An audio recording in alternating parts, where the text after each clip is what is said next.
जय हिंद आप सभी को। चलिए स्टार्ट करते हैं। बिहार द्रोह का जो होमवर्क सीरीज बैच स्टार्ट हुआ है उसमें घटनादर का होमवर्क पढ़ेंगे, ठीक है। इसका जो है ना आपको यूट्यूब पे चैनल पे आपको देखने को मिलेगा। थर्ड दिन से आपको देखने को मिलेगा होमवर्क का जो क्लास होगा, आपको तीसरा दिन देखने को मिला होगा। इसके पहले जो है ना 3 क्लास का जो होमवर्क था छूटा हुआ था, तो बहुत लोग मैसेज कर रहे थे कि इसका प्लेलिस्ट बना दिए, प्लेलिस्ट बना दी। बहुत सारा मैसेज आया कि प्लेलिस्ट बना दी, प्लेलिस्ट बना दी। इसलिए जो है ना प्लेलिस्ट हम नहीं बना रहे थे, क्योंकि पीछे का 3 क्लास छूटा हुआ था। इसलिए सोचे कि नहीं, 3 क्लास कंप्लीट करवा देंगे, उसके बाद जो है प्लेलिस्ट बना देंगे। तो आज जो है ना जो बिहार दरोगा होमवर्क सीरीज बैच स्टार्ट हुआ है, जिसमें पहला दिन का जो घटनाक्रम का देखिए हिस्ट्री का है, पहला दिन का होमवर्क है। देखिए स्टार्टिंग में क्या है, देखिए प्राचीन भारत का क्या इतिहास है, ठीक है। यहाँ से आज पहला दिन का होमवर्क कंप्लीट करते हैं। और पहला दूसरा तीसरा जब 2 क्लास आ जाएगा, पहला दूसरा जब क्लास आ जाएगा तो जो है ना हिस्ट्री का स्पेशल प्लेलिस्ट हम बना देंगे। वहाँ उस प्लेलिस्ट को चेक कीजिएगा, आपको सारा घटनाक्रम का जो भी होमवर्क सीरीज चल रहा है, आपको सारा क्लास जो है शुरू से लेकर लास्ट तक आपको देखने को मिलेगा। तो जिनको भी बिहार दरोगा होमवर्क सीरीज बैच ज्वाइन करना है, उनको लगता है कि हमको पीडीएफ चाहिए, पहले पीडीएफ पढ़ लीजिए, उसके बाद जब क्लास आएगा तो आप रिवीजन यहाँ से कर सकते हैं। क्योंकि यहाँ पे मेरा उद्देश्य यही रहता है ना कि हम ये सारा डिटेल जो दिया हुआ स्टार्टिंग में, सारा डिटेल आप लोग पढ़ लीजिएगा। और डायरेक्ट हम क्लास में क्या होता है, डायरेक्ट हम क्वेश्चन पे स्टार्ट करते हैं, क्वेश्चन का और पढ़ते हैं और क्या करते हैं, उसका डिटेल जो दिया रहता है नीचे का वो कम्प्लीट करवाते हैं। तो जिनको भी लगता है कि नहीं ये सब जो है ना, ये बुक जो होमवर्क से चल रहा है सारा 2024 का एडिशन का बुक है, तो सभी लोग ज्वाइन कर लीजिए, वहाँ से अपना तैयारी को बेहतर कीजिए। और घटनादर का अगर बुक एक बार ख़त्म कर लेते हैं, पॉलिटी, ज्योग्राफी और साइंस, हिस्ट्री, इन्वायरमेंट, ये सब, तो आपको जो है ना एक तरह से बहुत आपका जो है ना नंबर में जो आपसे प्रैक्टिस सेट लगाइएगा तो आपको बहुत इंक्रीज हो जाएगा। तो ज्वाइन कर लीजिए, जिनको भी ज्वाइन करना है। स्टार्टिंग से भी अभी 5-6-7 दिन का होमवर्क तक हुआ है। और बाकी सारा आपको पीडीएफ बैक वह का भी मिल जाएगा 3-4-5 दिन जो पहले का हुआ है। और बाकी आपको क्लास तो यूट्यूब पे करवा ही रहे हैं। तो चलिए बिना देरी किए स्टार्ट करते हैं। ये याद रखिएगा, स्टार्टिंग का होमवर्क जो है ना डे 1 का है, ठीक है। चलिए स्टार्ट, आप लोग जो है इसका डिटेल पढ़ लीजिएगा। हम डायरेक्ट जो है ना क्वेश्चन पे आते हैं। और आज जो है ना क्वेश्चन हम सिर्फ क्वेश्चन करवाएंगे, बाकी दिन को भी डिटेल पढ़ना है और बाकी पीडीएफ से पढ़ लीजिएगा। और बाकी अभी मेरा भी उद्देश्य यही है कि हमको सिर्फ क्वेश्चन को पढ़ना है और आपको रिपीट करके याद करवाना है और इसका आंसर बताना है, ठीक है। बाकी जो इंपॉर्टेंट लगेगा उसको हम डिटेल भी पढ़ देंगे, ठीक है, क्योंकि अभी पीछे का ही क्लास है, हमको कंप्लीट करवाना बहुत ज़रूरी है, ठीक है। देखिए पहला क्वेश्चन क्या कर रहा है, कह रहा है कि रॉबर्ट ब्रूस फूड थे, क्या थे बताइए। रॉबर्ट ब्रूस फूड थे, ये क्या थे। इसका सही उत्तर हो जाएगा ऑप्शन नंबर ए भूगर्भ वैज्ञानिक थे और क्या थे, पुरातत्वविद थे, ठीक है। इसका सही उत्तर होगा ऑप्शन नंबर ए और बी होगा। तो कह रहा है ना कि इंसाइक्लोपीडिया ब्रिटानिका के अनुसार रॉबर्ट ब्रूस फूड ब्रिटिश भूगर्भ वैज्ञानिक और पुरातत्वविद थे। जियोलॉजिकल सर्वे ऑफ इंडिया से संबंध रॉबर्ट ब्रूस फूड ने 1863 ईस्वी में भारत में पाषाणकालीन बस्तियों के अन्वेषण की शुरुआत की। अतः स्पष्ट है कि इस प्रश्न का उत्तर जो है ना विकल्प ए और बी क्या है, दोनों है। तो याद रखिए क्वेश्चन क्या कर रहा था, रॉबर्ट ब्रूस फूड थे, क्या थे, ये भूगर्भ वैज्ञानिक भी थे और क्या थे, पुरातत्वविद भी थे। चलिए नेक्स्ट क्वेश्चन पे, क्वेश्चन नंबर 2 कह रहा है कोपेनहेगन, कह रहा है ना कि कोपेनहेगन संग्रहालय की सामग्री से पाषाण, कांस्य और लौह युग का त्रियुगीय विभाजन क्या था बताइए। कह रहा है कोपेनहेगन संग्रहालय की सामग्री से पाषाण, कांस्य और लौह युग का त्रियुगीय विभाजन किया था, किसने किया था। इसका सही उत्तर होगा ऑप्शन नंबर ए, थॉमसन ने किया था। कौन किया था, थॉमसन ने किया था। तो ये कह रहा है कि डेनमार्क के कोपेनहेगन संग्रहालय 1818 ईस्वी में 1820 से एक जो है ना आयोग रिपोर्ट के अनुसार सामग्री के आधार पे पाषाण, कांस्य और लौह युग त्रियुगीय विभाजन क्रिश्चियन जर्गेसन थॉमसन ने किया था। यद्यपि थॉमसन ने 1836 ईस्वी में वर्गीकरण के अनुसार संग्रहालय की वस्तुओं का विवरण जो है प्रकाशित किया था। चलिए क्वेश्चन नंबर 3 पे कह रहा है कि भारतीय इतिहास के संदर्भ में, कह रहा है कि भारतीय इतिहास के संदर्भ में Alexander Rea H लॉन्गहर्ट्स, रोबेल swell, James Burgess और वाल्टर इलियट किस गतिविधि से जुड़े थे बताइए। कह रहा है कि भारतीय इतिहास के संदर्भ में Alexander Rea H Longhurst, Robert Sewell, James Burgess और वाल्टर इलियट किस गतिविधि से जुड़े थे। इसका सही उत्तर होगा ऑप्शन नंबर ए, पुरातात्विक उत्खनन से। क्या है, पुरातात्विक उत्खनन से। चलिए नेक्स्ट आइए, ये कह रहा है कि Alexander Rea H Longhurst, Robert Sewell, James Burgess और वाल्टर इलियट पुरातात्विक उत्खनन के लिए प्रसिद्ध थे, जिन्होंने मुख्य रूप से जो है दक्षिण भारत के इतिहास के क्षेत्र में क्या किया था, काम किया था।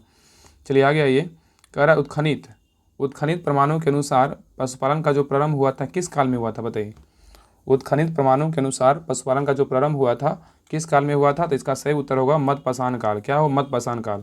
आप लोग क्लास को जो है ना पूरा जरूर देखिएगा। और जो भी क्लास आपका पहले हम करवा चुके हैं हिस्ट्री में, सारा क्लास ज़रूर देख लीजिएगा, आपको जिनका भी छूट चुका है। और बाकी स्टार्टिंग से तो आपको सारा क्लास हम अब करवा ही देंगे, जो भी छूटा, इसलिए तो हम प्लेलिस्ट नहीं बना रहे थे कि जब भी प्लेलिस्ट आपका 1-2 क्लास जो भी पीछे का छूटा हुआ है सारा हम जब हो जाएगा तब हम प्लेलिस्ट क्रिएट कर देंगे। बहुत लोग का मैसेज आया टेलीग्राम पे। तो कह रहा है उत्खनित प्रमाणों के अनुसार पशुपालन का प्रारंभ हुआ है तो मध्यपाषाण काल में हुआ है। तो कह रहा है कि मध्यपाषाण काल का अंतिम चरण में पशुपालन का साक्ष्य प्राप्त होने लगते हैं। ऐसे पशुपालन के साक्ष्य में भारत में आजमगढ़, नर्मदापुरम मध्य प्रदेश तथा बागौर कहाँ, भीलवाड़ा राजस्थान से मिले हैं। चलिए क्वेश्चन आइए 5 पे करा, मध्यपाषाणिक प्रसंग में पशुपालन के प्रमाण जहाँ मिले हैं वह स्थान कौन सा है, बताइए। कह रहा है कि मध्यपाषाणिक प्रसंग में पशुपालन में के प्रमाण जहाँ मिले हैं वह स्थान कौन सा है, तो कौन सा स्थान है, तो आदमगढ़ है। क्या है, आदमगढ़।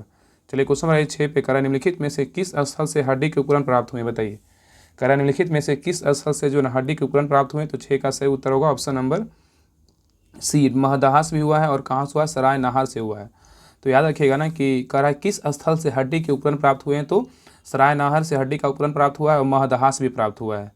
चलिए क्वेश्चन नंबर 7 पे कह रहा है कि हड्डी से निर्मित आभूषण भारत में मध्यपाषाण काल के संदर्भ में प्राप्त हुए, बताइए कहाँ से। कह रहा है कि हड्डी से निर्मित आभूषण भारत में मध्यपाषाण काल के संदर्भ में प्राप्त हुआ है कहाँ से, इसका सही उत्तर होगा सराय नाहर से और क्या होगा, महदहास होगा। चलिए नेक्स्ट क्वेश्चन पे आइए। कह रहा है ना कि इसमें निम्नलिखित मध्यपाषाणिक स्थलों को भौगोलिक दृष्टि से पश्चिम से पूर्व क्रम में व्यवस्थित कीजिए। कह रहा है कि निम्नलिखित मध्यपाषाणिक स्थलों को भौगोलिक दृष्टि से पश्चिम से पूर्व क्रम में क्या करने, व्यवस्थित करने के बोल रहा है। तो इसमें जो है ना दिए गए कूट का सही उत्तर का चयन कीजिए। इसमें सही कूट क्या होगा, बताइए। इसका जो सही उत्तर होगा ना, देखिए पहले से जाते हैं। देखिए कह रहा है कि भौगोलिक दृष्टि से पश्चिम से पूर्व क्रम पूछ रहा है। देखिए पहले हो जाएगा, क्या हो जाएगा, तो पहले महदहा हो जाएगा, उसके बाद हो जाएगा लेखैया हो जाएगा, उसके बाद क्या होगा, पैसरा हो जाएगा, उसके बाद बिरभानपुर हो जाएगा। ठीक है, तो इसका सही उत्तर हो क्या हो जाएगा, 4, 2, 1, 3। तो इधर ए भी नहीं है। चलिए आगे आइए, इसका सही उत्तर क्या होगा, तो सही उत्तर होगा 4, 2, 1, 3। देखा रहा है ना कि भौगोलिक दृष्टि से पश्चिम से पूर्व क्रम में मध्यपाषाणिक स्थल है। मदहा जो है ना प्रतापगढ़ यूपी में है, और लेखैया बोलेगा मिर्ज़ापुर यूपी में है, और पैसरा बोलेगा तो बिहार में, बिरभानपुर बोलेगा तो पश्चिम बंगाल में है। चलिए आगे क्वेश्चन नंबर 9 पे। करा एक ही कब्र से 3 मानव कंकाल निकले हैं, बताइए कहाँ से। करा एक ही कब्र से 3 मानव कंकाल निकले हैं, कहाँ से निकला है, तो 9 का सही उत्तर होगा ऑप्शन नंबर बी, दमदमा से निकला है। कहाँ से, दमदमा से।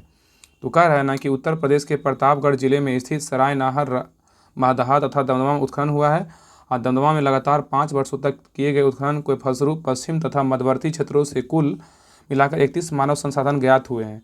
इन समाधानों में 5 समाधान युग्म समाधान है और एक समाधान में 3 मानव कंकाल एक साथ मिले हैं। शेष समाधानों में एक एक कंकाल मिले हैं। चलिए क्वेश्चन नंबर 10 पे करा, खदानों में कृषि की सर्वप्रथम प्रारंभ हुई थी किस काल में।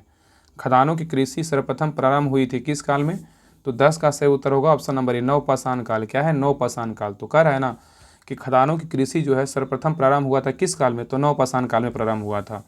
कह रहा है खदानों का उत्पादन सर्वप्रथम नवपाषाण काल में हुआ था। यही समय है यह मनुष्य की कृषि कर्म से जो है ना परिचित हुआ था। आगे कह रहा है क्वेश्चन 11 कह रहा है कि भारत में मानव का सर्वप्रथम साक्ष्य कहाँ से मिलता है, बताइए। भारत में मानव का जो सर्वप्रथम साक्ष्य मिलता है कहाँ से मिलता है, इसका सही उत्तर होगा ऑप्शन नंबर डी, नर्मदा घाटी से मिलता है। नेक्स्ट देखिए क्वेश्चन 12 कह रहा है कि प्रथम मानव जीवाश्म भारत की किस नदी घाटी से प्राप्त हुआ था, बताइए। कह रहा है कि प्रथम मानव जीवाश्म भारत की जो है ना किस नदी घाटी से प्राप्त हुआ था, तो 12 का सही उत्तर होगा ऑप्शन नंबर सी, नर्मदा घाटी से प्राप्त हुआ था। चलिए नेक्स्ट आइए। कह रहा है कि मानव द्वारा सर्वप्रथम जो है ना, मानव द्वारा सर्वप्रथम जो है प्रयुक्त अनाज कौन था, बताइए। क्या हो जाएगा, जौ। क्या है, जौ। तो मानव द्वारा सर्वप्रथम प्रयुक्त अनाज क्या था, तो जौ था। ये कह रहा है कि आधुनिक मानव समाज द्वारा मुख्य रूप से 8 खाद्य अनाजों का उपयोग किया गया है।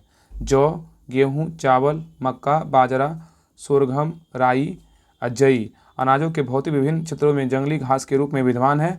और आगे कह रहा है, देखिए कह रहा है कि बीजों के रूप में अलग अलग क्षेत्र में अलग अलग समय पर मानव ने उगाया। अब वैश्विक दृष्टि से देखा जाए तो सर्वप्रथम जौ जो है ना 8000 ईसा पूर्व में आसपास भूमध्य सागर एवं ईरान के मध्य पश्चिमी एशिया के देश में मानव द्वारा क्या उगाया गया था, और बाद में लगभग इन्हीं क्षेत्रों में 8000 ईसा पूर्व के आसपास ही गेहूँ भी उगाया जाने लगा। चलिए क्वेश्चन नंबर 14 पे कह रहा है कि मानव भारतीय उपमहाद्वीपों, कह रहा है कि भारतीय उपमहाद्वीप में कृषि के प्राचीनतम साक्ष्य प्राप्त हुए हैं कहाँ से, बताइए।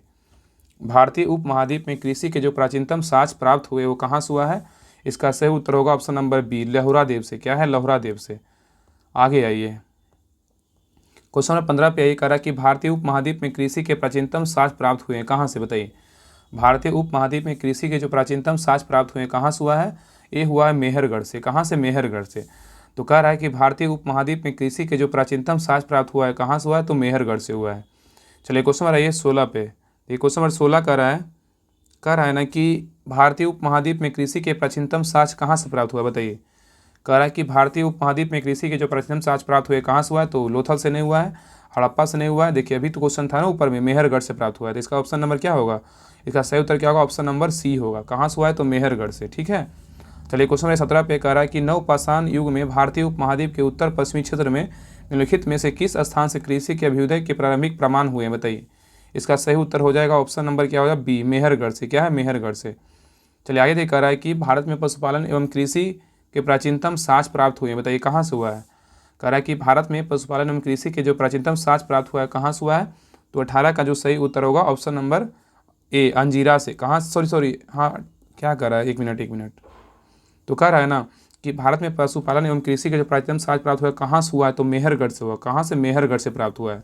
और एक बात आप लोग सुन लीजिए कि साइंस का भी क्लास आपको देखने को नहीं मिला होगा। सिर्फ ना तीसरा दिन का होमवर्क हम साइंस क्लास करवाए थे, और जो है जो भी बचा हुआ साइंस का क्लास है, मतलब 8-9 दिन हुआ है होमवर्क का, तो सारा जो है ना हम क्लास साइंस का भी बैक जो भी हुआ है सारा हम साइंस का क्लास करवा देंगे। और साइंस का जो है ना टेस्ट होता है सुबह 7:30 बजे, टेलीग्राम पे टेस्ट होता है। मतलब चैप्टर वाइज जैसे जैसे होमवर्क मिल रहा है ना वैसे वैसे उसका टेस्ट होता है। तो हर एक क्वेश्चन का बारी वाइज जैसे क्वेश्चन दिया हुआ है सभी का टेस्ट हो रहा है। तो 2-3 दिन टेस्ट हुआ है। तो जिनको भी टेस्ट लगता है कि देना है, क्योंकि साइंस का पता है ना वेटेज बहुत ज़्यादा है। आपको बिहार SSC हो, आपको बिहार दरोगा हो, या तो बिहार पुलिस हो, या तो रेलवे का जो भी एग्ज़ाम हो, अगर आप घटाधर का साइंस अगर देते हैं और होमवर्क कंप्लीट करते हैं और क्लास देखते हैं तो आपका साइंस बहुत ही अच्छा हो जाएगा। तो सुबह जो है ना शाम में सुबह 7:30 बजे डेली टेस्ट होता है, मंडे टू फ्राइडे टेस्ट होता है। तो सभी लोग सैटरडे को जो है रिवीजन करवाते हैं। तो सभी लोग जो है ना टेलीग्राम का मतलब चैनल जो टेस्ट होता है उसका ग्रुप का डिस्क्रिप्शन में लिंक होगा, नंबर 1 टेस्ट ग्रुप के लिंक होगा, उस लिंक पे क्लिक कर लीजिएगा। और एक राहुल स्टडी ग्रुप होगा, उस पर ना PDF दिया जाता है। तो दोनों चैनल का लिंक दिया हुआ है, टेलीग्राम चैनल का, दो लिंक जरूर ज्वाइन कर लीजिएगा। वहाँ पे आपको जो है ना आपका टेस्ट भी होता है, और एक ग्रुप जो है उसमें सारा PDF वगैरह जो भी टेस्ट का इन्फॉर्मेशन होता है, जो भी जितना कंटेंट होता है ना, राहुल स्टडी ग्रुप जो चैनल है यूट्यूब का, उसी नाम से एक टेलीग्राम चैनल है, उस चैनल को जरूर ज्वाइन कर लिया। जितना भी आपका कोई भी कुछ होगा तो आपको पहले उसी चैनल पे आपको दिया जाएगा, राहुल स्टडी ग्रुप पे। तो जिनको भी लगता है कि हमको टेस्ट देना है, क्योंकि आपको पता है कि बिहार SSC का भी एग्ज़ाम अब नज़दीक ही है, एग्ज़ाम हो गई, उसका डेट भी देखिए कन्फर्म कुछ दिनों में आ जाएगा। तो इसलिए साइंस को जो है ना 25 साइंस पूछता है, इसलिए 25 साइंस जब चैप्टर वाइज टेस्ट लगाइएगा तो आपका मजबूत हो जाएगा, बेसिक से मजबूत हो जाएगा। तो सभी लोग जो है ना टेस्ट दिया कीजिए। पेड बैच का टेस्ट ना ओपन ग्रुप में टेस्ट करवा रहे हैं, क्योंकि जो लोग मुझसे शुरू से जुड़े हुए हैं ना, तो उनको भी क्या हो, फ़ायदा हो। बाकी जिनको मन कोई ज़बरदस्ती नहीं है, बाकी जिनको लगता है कि नहीं हमको होमवर्क सीरीज बिहार दौरा का जो स्टार्ट हुआ है उसमें जुड़ना है, तो सभी लोग जुड़ जाइए। बहुत लोग जुड़ चुके हैं, अपना आप भी जुड़ के जो है अपना तैयारी को और ज़्यादा बेहतर कीजिए। चलिए आगे बढ़ते हैं। चलिए क्वेश्चन नंबर 19 पे देखिए, कह रहा है ना, ये क्वेश्चन 19 कह रहा है कि देखिए, कह रहा है उत्तर प्रदेश में सांस्कृतिक विरासत के संदर्भ में निम्नलिखित में कथन में कौन सा कथन जो है ना सही है? तो ये कह रहा है कि इस प्रदेश में अनेक उत्खनित स्थलों में वैश्विक संदर्भ में कृषि के प्राचीनतम प्राप्त हुए हैं। बिल्कुल क्या है? तो सही है। और प्राचीनतम प्राप्त कृषि अन्न, जौ और धान है, ये भी क्या है? तो सही। सही उत्तर का चयन बोल रहा है। इसका सही उत्तर क्या होगा? ऑप्शन नंबर सी, 1 और 2 दोनों क्या है? तो सही है। चलिए क्वेश्चन नंबर नेक्स्ट देखिए, कह रहा है उस स्थल का नाम बताइए। कह रहा है उस स्थल का नाम बताइए जहाँ से प्राचीनतम अस्थायी जीवन के जो है ना प्रमाण मिले। बताइए क्या होगा? कह रहा है ना कि उस स्थल का नाम बताइए जहाँ से प्राचीनतम अस्थायी जीवन के प्रमाण मिले हैं। तो 20 का सही उत्तर क्या होगा? मेहरगढ़। क्या है? मेहरगढ़। तो कह रहा है कि दिए गए विकल्पों में प्राचीनतम अस्थायी जीवन के प्रमाण सर्वप्रथम बलूचिस्तान के कच्छी मैदान स्थित मेहरगढ़ से मिले हैं, जिसकी प्रमाणिक तिथि लगभग 7वीं शताब्दी ईसा पूर्व है। जबकि किले जो है ना गुल मुहम्मद एवं कालीबंगा के प्राचीनतम तिथि क्रमशः 400 ईसा पूर्व से 3500 ईसा पूर्व है। तब विकल्प डी क्या है? तो सही उत्तर है। चलिए क्वेश्चन नंबर 21 पे करा निम्नलिखित में से किस स्थानों से मध्यपाषाण काल में पशुपालन के प्रमाण मिलते हैं? बताइए।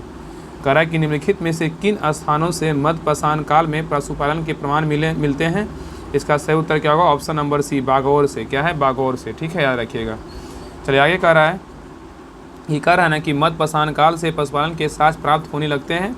पशुपालन के प्रारंभिक साक्ष्य मध्य प्रदेश के नर्मदापुरम के निकट आदमगढ़ पुरस्थल और राजस्थान के भीलवाड़ा जिले के स्थित बागौर से मिलते हैं। चलिए क्वेश्चन नंबर 22 पे करा निम्नलिखित में से किसको चालकोलिथिक युग भी कहते हैं? बताइए। कह रहा है किसे चालकोलिथिक युग कहा जाता है? तो इसका सही उत्तर होगा ऑप्शन नंबर सी, ताम्रपाषाण युग। क्या है? ताम्रपाषाण युग। नेक्स्ट देखिए कह रहा है कि ताम्रपाषाण युग को जो है ना चालकोलिथिक या कैथोलिक युग भी कहा जाता है। आगे कह रहा है आहार सभ्यता के बारे में, कह रहा है कि आहार सभ्यता के बारे में निम्न कथनों विचार कीजिए। इसमें कह रहा है कौन सा कथन जो है ना सही विकल्प का चयन कीजिए। इसमें कह रहा है कि सही विकल्प का चयन कीजिए, इसमें कौन सा कथन देखिए सही है। ये कह रहा है ना कि पहला कह रहा है आहार सभ्यता के बारे में, तो कह रहा है कि आहारवासी तांबा गलाना जानते थे, बिल्कुल क्या है तो सही है। आहारवासी भी जो थे वो तांबा गलाना जानते थे, बिल्कुल सही है। और वे चावल से परिचित नहीं थे, चावल से परिचित यहाँ पे नहीं दिया, इसलिए क्या है गलत है। आएगा धातु का काम आहारवासियों की अर्थव्यवस्था का एक साधन था, बिल्कुल सही है। और यहाँ से काले रंग की बिरधभांड मिले हैं जिन पर समानता सफ़ेद रंग ज्यामितीय आकृतियाँ उकेरी गई, क्या है तो 1, 3 और 4 क्या है तो सही। इसका सही उत्तर क्या होगा, ऑप्शन नंबर ए होगा। चलिए नेक्स्ट पे आइए। चलिए क्वेश्चन नंबर 24 पे करानिन में से किस एक पुरास्थल से पाषाण संस्कृति लेकर हड़प्पा सभ्यता तक संस्कृति अवशेष प्राप्त हुए, बताइए। करानिन में से किस एक पुरास्थल से पाषाण संस्कृति से लेकर हड़प्पा सभ्यता तक ये सांस्कृतिक अवशेष प्राप्त हुए, तो क्या हो जाएगा ऑप्शन नंबर बी मेहरगढ़। क्या है मेहरगढ़, तो कह रहा है बलूचिस्तान कहाँ है, पाकिस्तान में स्थित पुरास्थल मेहरगढ़ से पाषाण संस्कृति से लेकर हड़प्पा सभ्यता तक के सांस्कृतिक अवशेष प्राप्त हुए हैं। चलिए आगे करा कि नवदा टोली का जो उत्खनन किसने किया था, बताइए। नवदा टोली का उत्खनन किसने किया था, इसका सही उत्तर होगा option number C, H D. Sankalia ने किया था। कौन किया था, एच.डी. सांकलिया ने। तो कह रहा है कि नवदा टोली मध्य प्रदेश का उत्खनन डेक्कन कॉलेज पूना के प्रोफेसर एच.डी. सांकलिया ने कराया था। और यह स्थल इस महाद्वीप का सबसे विस्तृत उत्खनित ताम्रपाषाणिक स्थल है, जिसकी तिथि लगभग ईसा पूर्व 1500 से 1300 ईस्वी के मध्य निर्धारित की गई है। चलिए क्वेश्चन नंबर 26 पे कह रहा है कि नवदा टोली किस राज्य में अवस्थित है, बताइए। नवदा टोली जो है किस राज्य में अवस्थित है, इसका सही उत्तर होगा option number D, Madhya Pradesh में। कहाँ है, मध्य प्रदेश में नवदा टोली अवस्थित है। चलिए आगे देख कह रहा है कि बृहत्पाषाण स्मारकों की पहचान की गई है, बताइए किस रूप में। बृहत्पाषाण स्मारकों की पहचान की गई किस रूप में, इसका सही उत्तर होगा ऑप्शन नंबर बी, मृतकों की दफनाने के स्थान के रूप में, मृतकों को दफनाने के स्थान के रूप में। चलिए आगे आइए। चलिए क्वेश्चन नंबर 8 पे कह रहा है कि राग का टीला निम्नलिखित में से किस नवपाषाणिक स्थल से संबंधित है, बताइए। कह रहा है कि राग का टीला जो है निम्नलिखित में से किस नवपाषाणिक स्थल से संबंधित है, इसका सही उत्तर होगा ऑप्शन नंबर बी, संगनकल्लू। क्या है, संगनकल्लू। तो कह रहा है कर्नाटक में मैसूर के पास बेल्लारी जनपद में स्थित संगनकल्लू नामक नवपाषाणिक स्थल में राग के टीले जो है ना प्राप्त हुए हैं। आगे कह रहा है भीमबेटका जो है ना किसके लिए प्रसिद्ध है, बताइए। भीमबेटका जो है किसके लिए प्रसिद्ध है, इसका सही उत्तर होगा ऑप्शन नंबर ए, गुफाओं के शैलचित्र के लिए। तो कह रहा है भीमबेटका जो है किसके लिए प्रसिद्ध है, गुफाओं के शैलचित्र के लिए प्रसिद्ध है। तो कह रहा है कि मध्य प्रदेश के रायसेन जिले में अब्दुल्लागंज के समीप स्थित भीमबेटका कहाँ है, तो भ से भीमबेटका, भ से क्या है, भ से भीम, भ से म से क्या है मध्य प्रदेश। तो मध्य प्रदेश में जो है प्राकृतिक शैल चित्रकला की श्रेष्ठ उदाहरण है। इन गुफाओं में जीवन के विविध रंगों की पेंटिंग के रूप में उकेरा गया है, जिनमें हाथी, सांबर, हिरन आदि के चित्र हैं। अब तक लगभग 700 शिलाश्रय की पहचान की जा चुकी है, जिसमें 500 चित्र पाए गए हैं। आगे करानिन में से कौन सा स्थल प्रागैतिहासिक चित्रकला के लिए जो है ना प्रसिद्ध है, बताइए।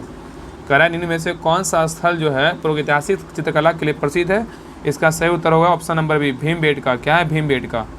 क्या कह रहा है भीमबेटका की गुफाएं कहाँ स्थित है, बताइए।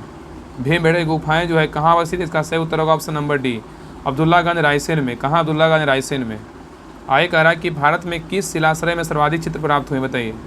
कह रहा है कि भारत में किस शिलाश्रय से सर्वाधिक चित्र प्राप्त हुए, बताइए क्या होगा। तो 32 का सही उत्तर क्या होगा, 32 का राइट आंसर होगा ऑप्शन नंबर बी ही इसका आंसर है। देखिए बी है, मतलब ऐसे देखिए सी है। तो कह रहा है कि भारत का जो है भारत में किस शिलाश्रय से सर्वाधिक चित्र प्राप्त हुए, कहाँ से, भीमबेटका ही था। क्या था, भीमबेटका। चलिए क्वेश्चन नंबर 23 पे कह रहा है निम्नलिखित में से किस भारतीय पुरातत्ववेत्ता ने पहली बार भीमबेटका गुफा को देखा और उसके शैलचित्रों को क्या प्रागैतिहासिक महत्व को खोजा। सही उत्तर क्या होगा ऑप्शन नंबर सी, बी.एस. वाकनकर। क्या है, बी.एस. वाकनकर। आगे कह रहा है मध्य प्रदेश के रायसेन जिले में स्थित भीमबेटका प्रागैतिहासिक शैल चित्रकला का श्रेष्ठ उदाहरण है। इनकी खोज 1957 में बी.एस. वाकनकर ने की थी। यूनेस्को ने भीमबेटका शैल चित्रों को विश्व विरासत स्थल की सूची में जो है ना सम्मिलित किया। चलिए क्वेश्चन नंबर 24 पे कह रहा भीमबेटका को किसने खोजा था, बताइए। भीमबेटका को किसने खोजा था, इसका सही उत्तर होगा option number C, doctor Vishnu Wakankar ने खोजा था। तुम भीमबेटका को किसने खोजा था, विष्णु बर्धर वाकनकर ने खोजा था। चलिए नेक्स्ट क्वेश्चन पे आइए। ये कह रहा है इसका डिटेल देखिए। कह रहा है भीमबेटका की खोज डॉक्टर विष्णु वाकनकर ने की थी और मध्य प्रदेश के लोक सेवा आयोग विष्णुधर के स्थान पे विष्णुधर दिया। अतः निकटतम उत्तर क्या है, तो सी होगा। चलिए क्वेश्चन नंबर 25 पे कह रहा है गैरिक मृदभांड पात्र जो है ना OCP का नामांकन हुआ, बताइए किसमें। कह रहा है गैरिक मृदभांड पात्र OCP का नामांकन हुआ था, ये हुआ था हस्तिनापुर में। कहाँ हुआ था, हस्तिनापुर में। नेक्स्ट है ये कह रहा है कि गंगा यमुना दुआब की सांस्कृतिक परंपरा संभवतः उस संस्कृति के साथ शुरू होती है जिससे अत्यंत विशिष्ट मृदभांड जो है ना नमूने के कारण गैरिक मृदभांड कहा गया। इस मृदभांड परंपरा के साथ पात्र सर्वप्रथम हस्तिनापुर की खुदाई के दौरान जो है ना प्रकाश में आए। वर्ष 1950 से 52 के दौरान हस्तिनापुर नामक पुरास्थल की खुदाई बी लाल के निर्देशन में हुआ था। चलिए क्वेश्चन रहिए 36 पे, कह रहा है कि ताम्रसम काल में महाराष्ट्र के लोग मृतकों के घर के फर्श के नीचे किस तरह रखकर दफनाते थे, बताइए। कह रहा है कि ताम्रसम काल में महाराष्ट्र के लोग मृतकों को घर के फर्श के नीचे किस तरह रखकर दफनाते थे। इसका सही उत्तर क्या होगा, ऑप्शन नंबर क्या होगा, तो ए, उत्तर से दक्षिण की ओर। क्या उत्तर से दक्षिण की ओर। देखिए आगे कह रहा है क्वेश्चन नंबर 37 पे, कह रहा है कि निम्नलिखित में से किस स्थल से मानव कंकाल के साथ कुत्ते का जो है कंकाल भी समाधान प्राप्त हुआ है, बताइए क्या होगा। कह रहा है कि निम्नलिखित में से किस स्थल से मानव कंकाल के साथ कुत्ते का कंकाल भी समाधान प्राप्त हुआ है, तो किससे हुआ है। इसका सही उत्तर होगा ऑप्शन नंबर बी, क्या है, बुर्ज होम से। क्या है, बुर्ज होम से। तो कह रहा है निम्नलिखित में से किस स्थल से मानव कंकाल के साथ जो है कुत्ते का कंकाल भी समाधान से प्राप्त हुआ है, तो बुर्ज होम से। तो ये कह रहा है ना कि जम्मू एवं कश्मीर में श्रीनगर के निकट बुर्ज होम में से नवपाषाणिक अवस्था में मानव कंकाल के साथ कुत्ते का कंकाल भी समाधान से प्राप्त हुआ है। गर्तावश गड्ढों वाले घर भी यहाँ से प्रमुख विशेषता है। आगे करा निम्नलिखित में से किस स्थान पर मानव के साथ कुत्ते को दफनाए गए हैं जाने का साक्ष मिला है, तो क्या होगा, ये होगा बुर्ज होम से। क्या है, बुर्ज होम से। नेक्स्ट कह रहा है गर्त आवास के साक्ष्य प्राप्त हुए, बताइए कहाँ से। इसका सही उत्तर क्या होगा, बुर्ज होम से। यही तो घटना चक्र जो है ना खासियत है, आपको एक क्वेश्चन को जो है ना हर एक प्रकार जैसे जैसे एग्जाम पूछा उस अनुसार आपको क्वेश्चन देखने को मिलेगा। इसलिए क्वेश्चन क्या होता है, याद हो जाता है घटना पढ़ने से। आगे देखिए इसको मिलाना है, देखिए कर है ना मिलान करे, सही निम्न को सही मिलान करे। देखिए यहाँ पे काल दिया हुआ है, यहाँ पे कौन सा गुफा किस काल से मिला था उसके बारे में देखिए दिया हुआ है। देखिए मिलाते हैं। देखिए मध्य पाषाण काल का बोलेगा तो क्या हो जाएगा, पूरा पाषाण काल से क्या मिला था, तो ये जो है ना सोहन नदी घाटी मिला था। तो पूरा पाषाण काल से बोलेगा तो सोहन नदी घाटी मिला था। और मध्य पाषाण काल का बात करें जिससे जो है ना भीमबेटका गुफा मिला था। क्या, भीमबेटका गुफा। और नव पाषाण काल का बात करें तो नव पाषाण काल से क्या मिला था, तो बुर्ज होम। क्या है, बुर्ज होम मिला था। और ताम्र पाषाण काल से बोलेगा तो बनास घाटी। क्या है, बनास घाटी। देखिए आगे देखिए फिर से रिवीजन हो जाएगा। देखिए कर रहा है ना, देखिए पूरा पाषाण काल से बोलेगा तो क्या, सोहन नदी घाटी मिला था, बिल्कुल सही है। मध्य पाषाण बोलेगा तो भीमबेटका, नव पाषाण काल बोलेगा तो बुर्ज होम, और ताम्र पाषाण काल बोलेगा तो बनास घाटी। आगे देखिए इसमें मिलाना है, पुरातात्विक स्थल दिया हुआ है और वर्तमान स्थान जो है ना कहाँ, इसके बारे में दिया हुआ है। देखिए निवासा बोलेगा तो कहाँ है, निवासा बोलेगा तो जो है ना महाराष्ट्र में। कहाँ है निवासा, तो महाराष्ट्र में है। ईसमपुर बोलेगा तो कहाँ, ईसमपुर बोलेगा तो जो है कहाँ, कर्नाटक में। कहाँ, ईसमपुर कर्नाटक में है। और डिंडवाना बोलेगा तो कहाँ हो जाएगा, डिंडवाना बोलेगा तो राजस्थान में। कहाँ, राजस्थान में। और गुड़ियामा बोलेगा तो कहाँ, गुड़ियामा बोलेगा तो तमिलनाडु हो जाएगा। देखिए तो कह रहा है कि पुरातात्विक स्थल था, इसका वर्तमान स्थान क्या है, तो निवासा बोलेगा तो महाराष्ट्र, ईसमपुर बोलेगा तो कर्नाटक, डिंडवाना बोलेगा तो राजस्थान, और गुड़ियामा बोलेगा तो क्या हो जाएगा, तमिलनाडु। चलिए आगे देखिए इसमें कह रहा है ना कि निम्नलिखित में से विचार कीजिए। इसमें कह रहा है कि ऐतिहासिक स्थान दिया हुआ है और ख्याति कारण दिया हुआ है। इसमें कौन सा उपयुक्त में से कौन सा सही सुमेलित है। देखिए इसका सही उत्तर क्या होगा, डी है। देखिए 2 और 3 बिल्कुल सही है। बुर्ज होम बोलेगा तो शैलकृत देव मंदिर बिल्कुल सही है। ये नहीं, गलत है, सॉरी गलत है ना। बुर्ज होम से जो है शैलकृत देव मंदिर मिला था, बिल्कुल गलत है। चंद्रकेतुगढ़ से टेराकोटा कला बिल्कुल सही है। गणेश्वर बोलेगा ताम्र कलाकृतियाँ बिल्कुल सही है। इसका सही उत्तर डी होगा। इसका डिटेल आप लोग पढ़ लीजिएगा, जो भी ज्वाइन किए हैं पेड बैच में अपना सारा जो है डिटेल जो भी छोड़ते हैं उसको डिटेल को जरूर पढ़िएगा, ठीक है। आगे देखिए क्लास देने से क्या होगा ना, आपका कंठस्थ याद हो जाएगा, ठीक है। कम समय में आपको याद हो जाएगा। आप लोग देखिएगा 10 पेज मिलता है तो आपको उसमें आपको कंटेंट जो है सही तरीके से माने जो है ना इंपॉर्टेंट एग्जाम की दृष्टि सारा कंटेंट ही इंपॉर्टेंट दिया रहता है। और सारा ऑब्जेक्टिव है तो ऑब्जेक्टिव तो थोड़ा जगह लेगा, इसलिए 10 पेज होता है। लेकिन आपको पढ़िएगा अच्छे से तो आपको ज़्यादा समय नहीं लगेगा। बाकी क्लास देख लीजिएगा, आपको आधा घंटा से लेकर जो है ना मैक्सिमम क्लास आपको आधा घंटा का घंटे तक का मिलेगा। और साइंस का अगर रहेगा तो आपको 40 से 45 मिनट।